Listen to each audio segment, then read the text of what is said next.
Meil on enam-vähem kokkulepe, mis pole küll kuhugi betooni valatud, et poolest peaks teenistus lõppema, aga ma saan 12 minutiga räägitud küll, ehk tegelikult ei saa. Aga nii. Mul on täna kõne, ei tee mingit saladust, kõnedega on minul sama põnevus nagu sul, sest jätkuvalt on nii, et vahest sa võid mõelda, et see on see teema, mida tahaks rääkida, aga kui tuleb nagu konkreetne juhtimine, et ikkagi sellest rääkida, siis tuleb sellest rääkida. Ja mu tänase kõne pealkiri on, kas tead Jumala kalendrit? Meil on juunikuu käes, ühtpidi on aasta poole peal ja võib mõelda, et huvitav, mis seal Jumala kalendris on ja võib-olla sa mõtled, et kas see Jumala kalender on ikka olemas. Piibel, kui sa loed Piibli raamatut, siis Piibel toob sellise väga kindla arusaamise, vähemalt mulle, ma loodan ka sulle, et Jumalal on kalender, aga eks ole, sellega on kohe meil küsimus, mis seal kalendris on. Näiteks Galaatia 4.4 ütleb niimoodi, et kui aeg täis sai, läkitas Jumal oma poja, kes sündis naisest, sündis seadus alla ehk käsu alla.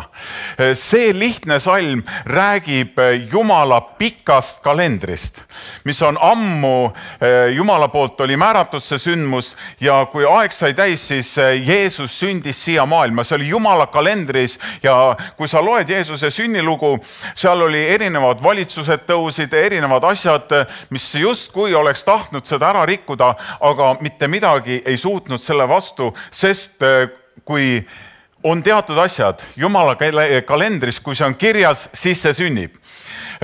Apostlite tegudes on järgmine huvitav kirjeldus. See on kirjeldus 4 pühipäevast, kui püha vaim valati välja esimest korda koguduse üle või inimeste üle, kes uskasid Jeesusesse. Ja see on tähelepanuväärne sündmus, sest seda maksab lugeda ja kuula. Ma loen paar salmi sealt ja siis me nagu lähme edasi. Seal on kirjutatud nii, Apostlite 2.16. Peetrus ütleb, vaid see on, mis on öeldud prohvet Joel. Nüüd, siin me peame korraks peatu mõtlema, kui sa oled piiblitundja inimene ja kui ei ole, siis ma sulle ütlen, et prohvet Joel ütles selle, nüüd mida Peetrus hakkab seletama, ta ütles selle sõnumi ligikaugu 825 aastat, seal aastate lõikes natuke vaieldakse, aga ligikaudu enne Kristus, 800 aastat oli see sündmus ja Jumal ütleb, et see sünnib. Ehk Jumala kalendris oli see väga kindlalt ära määratud ja siis, kui 4 pühipäev kätte jõudus, Peetrus täis püha vaimu teab väga kindlalt, et see on see Jumala kalendri sündmus, mis nüüd sünnib ja väga äge, mis siis siin on. Ja viimsel päevil sünnib, ütleb Jumal, et ma valan oma vaimust välja kõigi inimeste peale ja teie pojad ja teie tütred ennustavad ja teie noored näevad nägemusi ja teie vanad näevad unenägusid ning oma teenrite ja teenijate peale ma valan neil päevil välja oma vaimust ja nad ennustavad ja ma annan märke ülal taevas ja tunnustähti maal, verd, tuld, suitsusambaid, päike muutub pimedaks ja kuu vereks enne, kui tuleb issanda päev, suur ja ülev ja sünnib, et igaüks, kes hüüab appi, issanda nime päästetakse.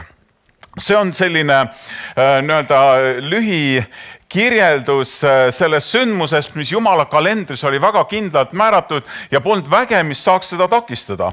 Nii et mulle see räägib sellest, et Jumalal on väga kindel kalender. Ja tihti meil on loomulikult probleem natuke selle teada saamisega, aga ikkagi. Ma toon ühe loo veel kiirelt sinu juurde, mis minu jaoks on väga kõnekas. See on Johannese evangeeliumis, kus on üks kummaline lugu, kui sa inimesena mõtled. Ja see on pealkirja all, kus Jeesus saab teatu Laatsaruse surmast. Ma loen paar salmi, et sa saaks kaasa mõelda. Kuule, see hakkab väga huvitavalt. Keegi mees oli haige, Laatsarus Betaaniast, Maaria tema õe Marta külast. Maaria oli see, kes võidis issanda salviga ja kuivatas ta jalgu oma juustega. Tema vend, Laatsarus, oligi haige. Õed saatsid nüüd Jeesusele sõna, issand, vaata, su sõber on haige. Keegi mees, see oli Jeesuse sõber, väga kummaline. Aga siis juhtub kummaline asi, et Jeesus ei lähe üldse sinna. 6. salm ütleb, kui sa tahad hiljem kodust üle vaadata, see on Johannese 11. peatükk. Kohe ma ütlen selle salmi. Nüüd mul jäi. 6. salm.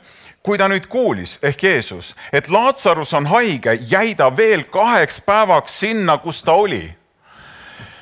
Kui sina saad lähedase teate, et ta hakkab lahkuma või ta on haige sügavalt, siis lähed sa 2 päeva samasse kohta, midagi ette ei võta ja tegu on ju mitte lihtsalt nii-öelda külamehega, vaid Jeesusega, kelle käest saab päriselt abi. Väga kummaline. Ja kui sa loed seda lugu edasi, siis lugu läheb veel kummalisega. Laatsarus sureb ära, ta maetakse maha ja Jeesus, kui 17. salm ütleb, kui nüüd Jeesus sinna jõudis sellesse kohta, siis kuhu ta pidi jõudma, leidis ta, et Laatsarus on juba 4 päeva hauas olnud. Mina tahaks küsida, et Jeesus, kas sul ei ole kalendrit või? Sa ei tea, mis toimub. Sulle tuuakse sõnum, 2 päeva oled paigas, mitte midagi ei sünni ja minu jaoks tuleb selle loo läbi üks väga huvitav kõnetus ja see kõnetus see, et inimeste ja Jumala kalender on väga erinev. Ja selle tõttu on väga oluline küsida iseendalt, kas sina tead oma elus Jumala kalendrit? Võib-olla sa mõtled, ohoo, kas seda on võimalik teada? Mina väidan, et on. Vähemalt see on mu kõne nii-öelda point. Tegelikult ma võiks seda, mul on üks omaette statement, et ma võiks selle nagu ühe lausega täitsa kohe kokku võtta, aga see magusam osa ongi see viimane selline, kus on see kirjas. Nüüd võib-olla sa mõtled, et okei, kui Jumalal on see kalender olemas ja piibel annab väikseid vihjeid ja kilde ja loomulikult see ei ole selline kalender nagu sul seina peal, et vaatad, sündmus on seal, aga need kirjalõigud annavad meile väga selge veendumuse, et Jumalal on kalender olemas, seal on teatud konkreetsed kuupäevad, sündmused, mis peavad toimuma. Nüüd küsimus, see suur küsimus, on ju, kui Ameerikas oleks ütleks $1 miljoni küsimus, et mis on sinu ja minu puhul selles Jumala kalendris? Mis võiks olla? Mis peaks olema? Ja mis on? Päris intrigeeriv, kas ei ole? Mul on paar mõtet, enne kui ma lähen siia sisse, ma annan võimaluse kaasa rääkida. Mis seal võiks olla? Mis sa arvad? Mis on punkt 1 selles Jumala kalendris? Me vaatasime natukene sündmuse, mis oli, tahab keegi pakkuda, ei ole valesid vastused, ei ütle keegi, et vale vastus. See esimene vastus, mis mina näen, kui ma vaatan Jumala kalendrisse, on see, kas sa tead, et sinu sünd ei ole juhus? Jumal oli selle ära märkinud. Mina ei tea, mis info on sinul, tead, ma mõtlesin korra ja ma mõtlen, kas ma ütlen seda kalendri nii-öelda kantslist ka välja, aga no eestlased on kummalised, mõni ütleb, et minu sünd oli tööõnnetus. Sul on väga vale info, Jumala kalendris ei ole see tööõnnetus. Jumala pilgu läbi, sa ei ole juhus, vaid see sündmus oli väga selgelt määratletud ja pole vahet, millist infot vanemad sulle andsid. See vahe šokeerib meid, sest meie tuleme ühest katkisest maailmast, täna on täiesti nii-öelda talendivoor, kui sa leiad 2 vanemat ja terve pere, et see on väljakutse tänases ühiskonnas, aga ja sellest lähtuvalt on inimesed väga katki ja erinev arusaam, miks ma siin üldse olen ja kõik muu. Aga see on see, mida mina näen Jumala kalendrisse vaadatus. Ja me peaks sellega nõustuma ja sellest lähtuvalt tegema mingeid põnevaid järeldusi. Kas pole nii? Järgmine, mida mina näen, kui ma vaatan Jumala kalendrisse, on see minu päästepäev. Kas tead, et Jeesus ütles väga selgelt, inimene ei tule ise Jumala juurde. Kui paljud teist arvad, et sa ise leidsid Jumala, et sa olid nii nutikas, leidsid ise Jumala üles? Jah, see otsus tuli sul teha. Muidugi ma pean ütlema, et minu lugu oli veel kummalisem. Mina sain päästetud ja alles siis ma tegin patuse palve kõigepealt. Korrektsuse mõttes, et kõik teevad ju. Ja siis ma alles, et vau, Jumal leidis mind, mitte mina Jumala. Ma ei tea, milline on sinu kirjeldus, aga see oli Jumala kalendrisse pandud, sest Korintuse kiri, 2 Korintuse 6.2 ütleb väga selgelt, et näe, nüüd on ülisoodusaeg, nüüd on päästepäev jah, see vormistus võib olla väga erinev, aga Jumalal on kalendris see väga täpselt märgitud. Ja sellega on nüüd üks kummaline asi. Meil on võimalus inimestena eirata seda kalendrimärget. Öelda, et ma ei näinud seda. Ma ei näinud, et Jumal oli märgitud, et Jumal kutsus eirata seda, panna oma südame kinni, aga ometigi see Jumala arm on nii suur, et ta kutsub mitu korda. Oled sa näinud neid inimesi? Mina olen päris palju näinud. Kes panevad südame kinni ja Jumal ometigi kutsub, sest ta märgib selle päeva uuesti ja ütleb, täna ma kutsun sind meeleparandusele. Tule Jumala juurde, ütle lahti sellest jumalatust eluviisist ja see on see päästepäev ja see vormistus, ma olen nõus, on väga lai. Mõnel on see päästev nii, oh my god, emotsioonid käivad nii. No jah, sain päästetud, Jumal on olemas. Et see vormistus on väga lai, aga see olemus on kõik üks. Sa said päästetud päriselt, ehtsalt, sest Jumal on päris. Sellega on veel üks huvitav asi. Selle Jumala kalendrisse on märgitud ka üks päev, mille mina nimetaks sinu sisemine vabaduse päev. Võib-olla sa mõtled, kus ma võtan seda, tegeledes vabastusteenistusega ja hingehoiuga. Ma pean ütlema, et see on päris asi. See on päriselt olemas ja Jeesus elas selle kalendri kohaselt, sellise sisemise vabadusega. Tema elas seda välja ja kui Jeesusel oli see, siis sa võid uskuda seda, ka mulle on see kättesaadav.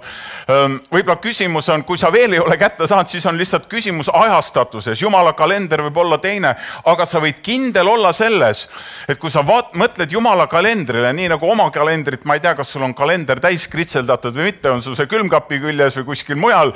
Tihti me kirjutame inimestele siin asju, mis olulised asju ja Jumalal on see päev kirjas seal.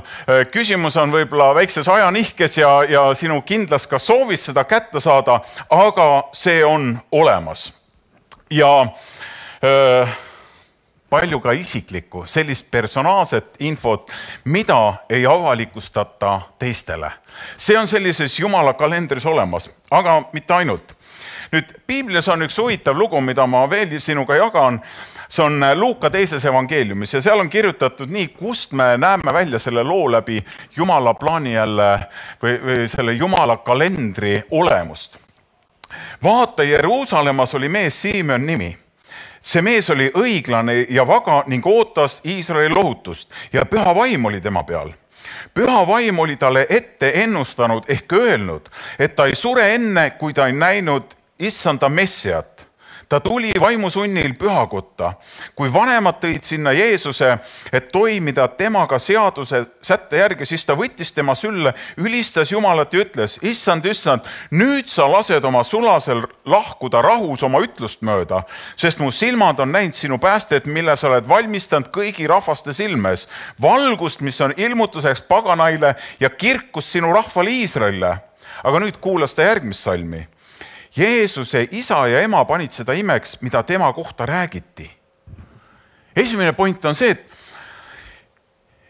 Jeesuse isa ja ema, nendel ei olnud seda kalendri arusaamist. Nemad ei näinud seda, mida Siimon nägi, et see on Jumala märge kalendris, sest Jumal oli talle ette öelnud, et ta ei sure enne, kui ta näinud Messiat. Ja kui ta nüüd selle ära tegi, siis tal oli ka üks kindlus, et ta võib rahus minna. Mõtle, milline kalendri kirjeldus, kui vägev, vähemalt mina näen seda.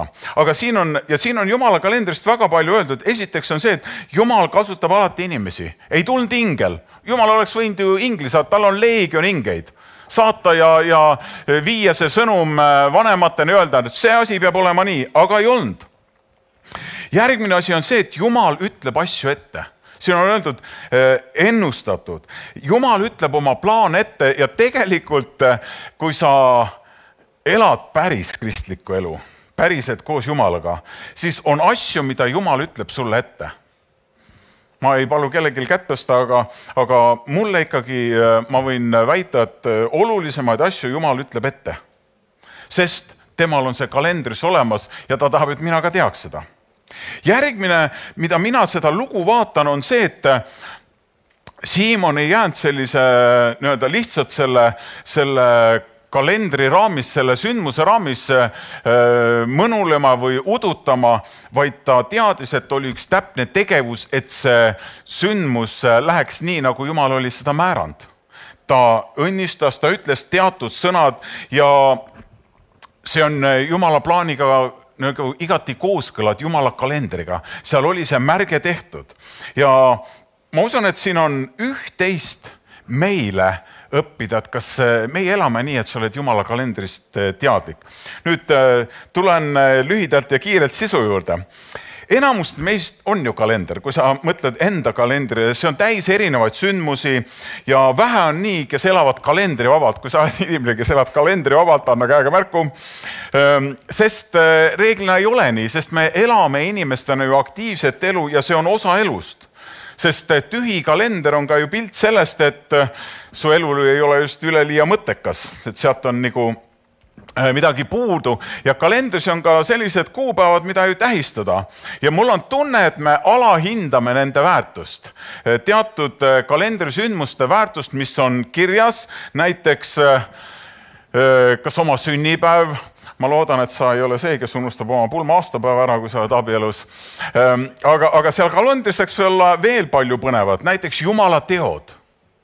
Need tegelikult, Vanas Testamendis räägitakse karjase kepi peal. Karjase kepi peal olid sälgud sisse tehtud, kus karjane teadis, kus Jumal aitas tega. Ta kaardistas selle, ta tegi märgi ja meie kalendris võiks olla ka vähemalt sisemises kalendris, kui mitte füüsilises, teatud märgid, kus Jumal on teatud teo teinud või on see hoopis teatud ime teinud. Jumala teod lähevad ka erinevad, on lihtsamad Jumala teod ja on imed, suuremad imed, nii nagu mina võin öelda, et usu mind, ma ei käi peale teenistust autod alla vaatamas. See oli erand, see ei ole mu eralõbu, aga see oli Jumala tegu, nii-öelda väga loomulikus vormis. Aga tuleme tagasi selle juurde, kas sa tead Jumala kalendrit oma elus? Võib-olla sind üllatab, aga ma küsin ka AI-d, küsisin päris häid mõtteid ja mind üllatas, mis sealt tuli. See mõte nüüd tuleb tema käest. Jumala kalender on täpne, isegi kui me ei mõista kõike, mida tema teab täpselt. Millal miski peab juhtuma? Jumala kalender tähendab isiklikku usaldust. Väga hästi öeldud. Ja teate, mis mind veel üllatas? AI pakkus isegi PowerPointi ja ma mõtlen, et see on liig. Muidugi mul jäi uudishimu küll, et huvitav, kui hea ta oleks selle teinud, aga elame põnevas ajas, kus kõik areneb ja väga äge. Aga võib-olla sa peaks küsima nii, et mis juhtub sinul, kui sa ei ela selle Jumala kalendri järgi. Sa elad selline oma kalender, see on täis, sa oled tegus. Mul on mõned mõtted siia. Esiteks, sa jääd ilma Jumala parimast. Jumala parim tuleb esile nende inimeste elus, mille juurde me hiljem veel tuleme, kes elavad selle, lasevad oma kalendrit kohendada Jumala kalendri järgi. Sest ajaloos on või ajas, millest koosneb hiljem ajalugu, on teatud ajaloolised hetked, millest sa võiks osa saada. No näiteks me võime, kes vanemad on, võivad mõelda, kui Eesti sai vabaks. No ma loodan, et sa ei maganud maha, sa ei ütle, et ma magasin selle päeva maha, vaid see on üks ajalooline hetk, mis selliselt enam kunagi ei kordu. Ma ei tea, kui tead, mis sa tegid sel päeval, see on omati küsimus. Aga on teatud sellised hetked, mis on tähendusrikkad ja olulised ja kui me ela Jumala kalendri järgi, me jääme neist ilma. Jumala teatud teod jäävad ära või need teostuvad kellegi läbi. Teatud Jumal ei aja kedagi püssitoruga taga või terava noa otsaga, vaid ta laseb inimestel valida. Ja kui sina elad sellist elu, kus sa ütled minu elu ja minu kalender, siis sa jääd ilma, aga sellega on huvitav asi, millega on mu järgmine punkt seotud. Kui me ei ela Jumala kalendri järgi, siis meid jälitab, teate mis asi? Sisemine tühjus. Sest Jumala teod täidavad meid sisemiselt. Isegi kui sa annad kerjusele raha või teod midagi, inimene ei saa sulle tasuda, see Jumala tegu täidab sind. Kas on nii? On. kui sa elad Jumala kalendri järgi, see sisemine tühjus on sinu sees ja kui sa ei ela, siis see sisemine tühjus ajab sind taga. Järgmine, midagi on puudu. Tead, nii palju inimesi, kes sa elad oma elu, võib-olla sul on materiaalselt kõik olemas tänu Jumalale, aga sa nagu elad ühe arusaamise, kus sa saad aru, et liialt palju on sellised sündmusi, kus sa tajud, et midagi ei klapi nagu. Okei, sul on võimekust, finantsi asju teha, aga midagi on puudu ja sisemiselt sa ei ole rahul. Sa käid sellise sisemise närimisega ringi ja kui sa vaatad Jeesust, Jeesus ei käinud niimoodi ringi. Ehk teise sõnu, tema elas Jumala kalendris ja see on üks peegeldus, üks mõttekoht meile, kas mina elan selliselt. Aga mul on üks oluline point sulle. Jumal kalendri teadmine ei tähenda seda, et sa viskad oma kalendri ära. Ma rõhutan seda aspekti, sest aeg-ajalt osa kristlasi teevad kummaliselt, reageerivad nagu näiteks, et mina ei taha enam mitte midagi. Ma ütlen, oota, kas päriselt või? Sul jääb oma taha alles, sa peaks ikka midagi tahtma, isegi kui sa kristlane oled. Vaid pigem on see, et meie peaks oma kalendris olema sisemiselt valmisolek kohandada seda Jumala kalendrit või enda kalendrit Jumala kalendrist lähtuvalt. Ja mulle tundub, et väga paljud ei ole sellest teadlik, et see käib. Ja nüüd mina tulen ühe põhipointi juurde, mis minul on. Mulle tundub, et väga paljud inimesed ei tea üldse seda, et koguduses toimub sinu ja Jumala plaani sünkroniseerimine. Sa küsid, mis see on? Kohe me hüppame selle juurde. See on lahus sellest, kes kõneleb siin kantslis, vaid see on see, mida Jumal oma koguduse keskel teeb. Ja mida inimesed enam nagu eiravad seda ja ajavad oma plaani või oma kalendrit, siis seda suurem lahknevus on. Ja mina mõtlen, kõige hullem on ärgata olukorras, kus sind enam Jumala kalendris ei ole, kus sinna mingeid märkmeid ei tule, siis elu võib väga äkitselt, väga lühikeseks jääda. Ka see on paraku reaalsus selles maailmas. Aga võib-olla sa küsid, mis see sünkroniseerimine on ja see on üks väga oluline point minul selles kõnes Jumala kalendris. Nüüd käib failide sünkroniseerimine ja see definitsioon on see, et need rakendused võimaldavad teenuse kasutajatel informatsiooni ühtsena hoida ehk hoida infot sünkroniseerituna. Ja see on see, mis toimub siin Jumala koguduse keskel. Mis tähendab, nii nagu füüsiliselt öeldakse, et telefonis, arvutis, veebikeskkonnas on täpselt samad failid kättesaadavad. Tehnikamehed teavad seda, nende jaoks on see tuttav sõna. Muuseas, meil käis siin elektrivõrgu sünkroniseerimine. Arvo võiks terve loengu sellest pidada, mis sellega kaasneb ja kõik see, aga kuula, mida kliimaminister Yoko Alender ütles. Sünkroniseerimine on Eesti energiasõltumatuse ja julgeoleku kindlustamise teetähis. Nüüd, kui mina panen selle Jumala konteksti, kui minu elukalender on sünkroniseeritud, julgeoleku kindlustamise teetähis päris hea. Mulle see sobib. Mina tahan küll olla see tegelane, kelle elukalender on selliselt sünkroniseeritud. Nüüd järgmine öeldakse, et andmete sünkroniseerimine on pidev protsess. See on ka see, miks me iga pühapäev kohal olen, mis tagab andmete ühtluse ja täpsuse kõigis võrgusüsteemides ja seadmetes. Vau, mulle see meeldib. Ja üks punkt siia juurde veel. Sünkroniseerimine on, see viib mitme süsteemi toimimise vastavusse, et see toimiks tõrgeteta. Tead, mis see on see hea pilt minu jaoks? Meis on väga palju süsteeme, on seedesüsteem, sa ei pea nagu auto ennast laadima, elektrisüsteem, laeb keegi ennast. Kõik elektrisüsteem meil käib, kõik need süsteemid, et need toimiks hästi. Siis, kui sa käid Jumala kalendriga kooskõlas, mulle nii meeldib, ma tahan seda, ma igatsen ja see on ka jätkuvalt minu palve, et see elureaalsus oleks nii, et Jumala kalender ja minu kalender ühtiks rohkelt, et seal oleks rohkem neid, kus Jumala sündmused klapivad sellega, mida mina olen märkinud.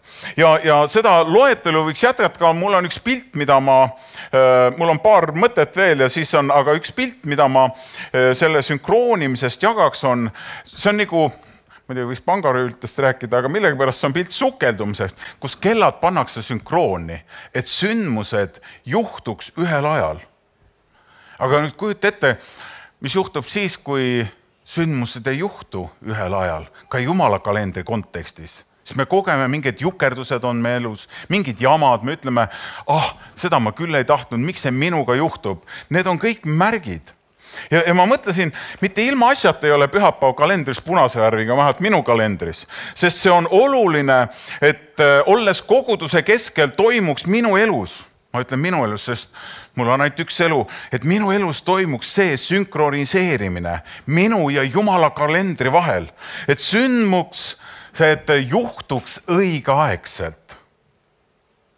Ja loomulikult see ei ole automaatne, sul on tahtevabadus.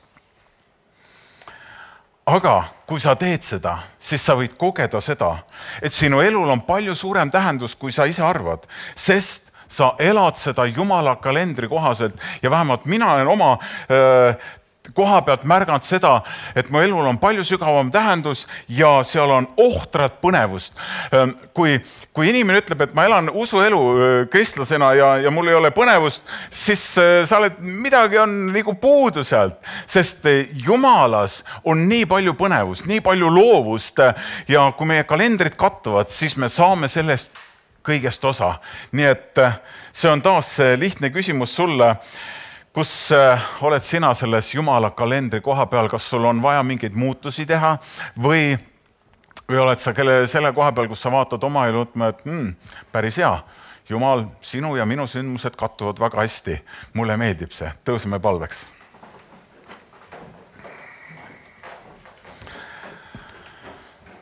Isa taevas, ma usun, et sa oled oma vaimu läbi ja oma sõna läbi erinevate inimeste ellu rääkinud.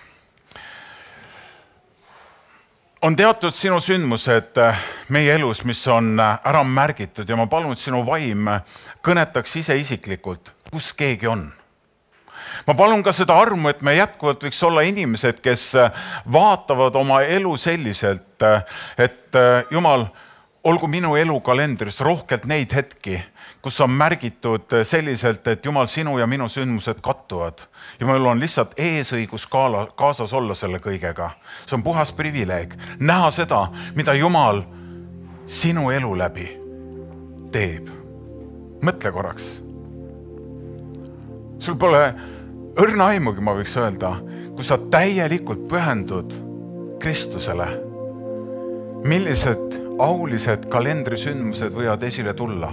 Sa võid rääkida, kui Jumal aega ja armu annab neid lastele või lastelastele. Sest see on Jumala viis. Aga see hakkab taas sellest. Võib-olla täna sa peaks enda sees haarama või haarama sellest kinni, et Jumal, see, et ma siin maailmas olen, see ei ole juhus. Ükskõik kui kõveralt see algus võis saada, aga ma tean sinu sõnast lähtuvalt, et sina määrasid selle päeva. Jah, seal oli mehel oma osa, naisel oma osa, aga Jumal, sina planeerisid seda. Ja see kuidagi tervendab sind. See päästepäev, see, et Jumal kutsus sind, ta valis sind, peaks tervendama sind sisemiselt ja täitma ühe põnevusega, ka keset elu raskust, et Jumal, millist on need sündmused sinu kalendris, millest ma veel ei tea, mis on valmis pandud, ma tahan neid kätte saada.